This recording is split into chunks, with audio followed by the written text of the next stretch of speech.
প্যারাগুয়েতে জমাট ডিফেন্স রয়েছে, ফ্রান্সও একটু সাবধানী ফুটবল খেলেছে, কিন্তু আমরা টোটাল ম্যাচে দেখেছি যে সফল পাস অ্যাকিউরেসিও খুবই কম, এবং সেটা খুব সম্ভবত একেবারে রেকর্ড।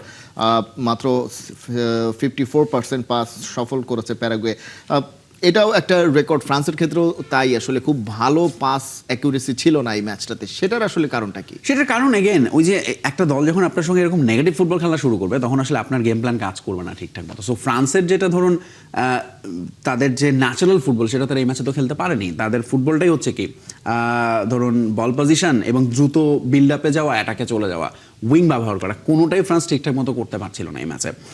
এবং তারা জানতো যে এমবাপ্পে, ডেম্বেলে এবং ওলিসে হচ্ছে মেইন থ্রেট, ফলে তাদেরকে কিন্তু তারা তখন দেখবেন প্রচুর ফিজিক্যালি যেটা বললাম ফাউল করেছে অনেকগুলো, ফলে তারাও তাদের ন্যাচারাল গেমটা খেলতে পারছিল না। এবং সেই জায়গাটায় আমি বলবো প্যারাগুয়ের ট্যাকটিক্স ওয়ার্কড এবং দেশামসের ট্যাকটিক্স একটা বড় সময় পর্যন্ত কাজ করেনি। রুচি চানাচুর 300 গ্রাম ও 500 গ্রামের ফ্যামিলি প্যাক, এক প্যাকে পুরো পরিবার। তখন দেশমকেও আসলে পাল্টা ধরুন এই ধরনের ম্যাচে কিভাবে জিততে হয় সেটা দেশম of course he knew it very well, এবং সেই কাজটা তিনি তখন করার চেষ্টা করেছেন তার দলটাকে। এবং অফকোর্স আপনি যদি দেখেন হাইড্রেশন ব্রেকগুলো আসলে ওই সময় প্লেয়ারদের সঙ্গে কোচ যেভাবে কথা বলছিলেন, সো হি নিউ যে কি করতে হবে আসলে ফ্রান্স দলটা, এবং তাদেরও লক্ষ্য ছিল এই ম্যাচটা 90 মিনিটসের মধ্যে। এবং আমার কাছে ফ্রান্সকে সবসময় মনে হয়েছে তারা কনফিডেন্ট ছিল এই ম্যাচে, যে তারা জানে তারা তাদের কাজটা যদি ঠিকঠাক করে এই ম্যাচ থেকে তারা বের হয়ে যেতে পারবে উইদিন 90 মিনিটস, এবং সেটাই হয়েছে। সো এগেন প্যারাগুয়ের আসলে দেখেন প্যারাগুয়ে জার্মানির সঙ্গে কিন্তু এই ফুটবলটা খেলা নেই।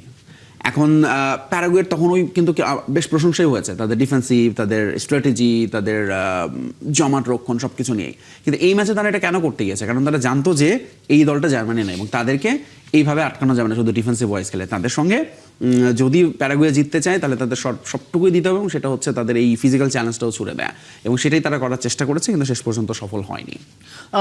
কিন্তু আমরা আসলে যেটা বারবার বলছি